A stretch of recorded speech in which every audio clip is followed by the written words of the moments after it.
दिनाच्या सगळ्यांना हार्दिक शुभेच्छा। आज आपल्या सगळ्यांच्या सहकार्याने शाळा व्यवस्थापन समितीच्या सहकार्य गावकरी यांच्या सर्वांच्या मार्गदर्शनाखाली आमच्या शिक्षकांनी या ठिकाणी सांस्कृतिक कार्यक्रम आयोजित केलेला आहे। तसं पाहता यांची पहिलीच वेळ आम्हाला एवढं धाडस केलं आम्ही की आमचा कार्यक्रम एवढा यशस्वी होईल याची आम्हाला ते नव्हते, परंतु आपल्या प्रतिसादामुळे आपल्या आशीर्वादामुळे आमचा हा कार्यक्रम 100% यशस्वी झाला। मुलांचा गुणगौरव झाला। फार चांगल्या प्रकारचा असं बक्षीस गावकऱ्यांनी या ठिकाणी या कार्यक्रमाला दिलेले आहे।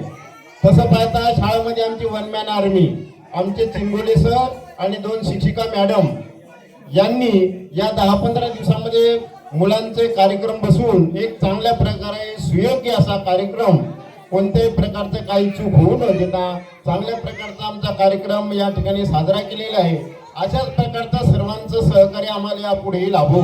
आमच्या शिक्षण क्षेत्रामध्ये तर प्रगती चालूच आहे, मुलांची प्रगती चालू आहे, त्यांचं अध्यापनाचं कार्य चालू आहे, परंतु सर्वांगीण विकास खेळ आणि क्रीडा सांस्कृतिक कार्यक्रम यांच्या माध्यमातून सुद्धा आम्हाला मुलांची प्रगती साधवायची आहे आणि ते कार्यक्रम करण्यामध्ये आम्ही 100% यशस्वी झालेलो आहोत। सगळ्यांचे पुन्हा एकदा आभार। सर्वजण शाळा व्यवस्थापन समिती गावकरी मंडळी आमच्या कार्यक्रमाला उपस्थित राहिले, वेळात वेळ काढून आम्हाला सहकार्य दिलं, मुलांना आशीर्वाद दिले, भरघोस असं बक्षीस दिलं, त्याबद्दल सर्वांचं मी आभार मानतो।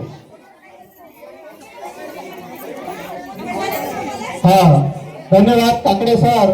काकडे सरांनी आम्हाला पूर्वीचं बक्षीस आणखीन वाढवून दिलं, 601 रुपया बक्षीस त्यांनी आमच्या मुलांना दिलेलं आहे। धन्यवाद काकडे सर। आज या ठिकाणी सर्व पालकांचं आम्हाला मोलाचं सहकार्य लाभलं। आमचे सहकारी तसा व्यवस्थापन समितीचे प्रमुख आमचे किशोर भाऊ यांना सुद्धा मी विनंती करतो की त्यांनी त्यांच्या मनातील 2 शब्द बोलण्यासाठी समोर यावं। किशोर भाऊ, या मातीत ऋण कधी फेडता येत नाही। 26 जानेवारीला मान झुकवतो आम्ही, या देशासाठी जगणं हेच आमचं जीवन। प्रजासत्ताक दिनाच्या सर्वांना शुभेच्छा देतो आणि थांबतो।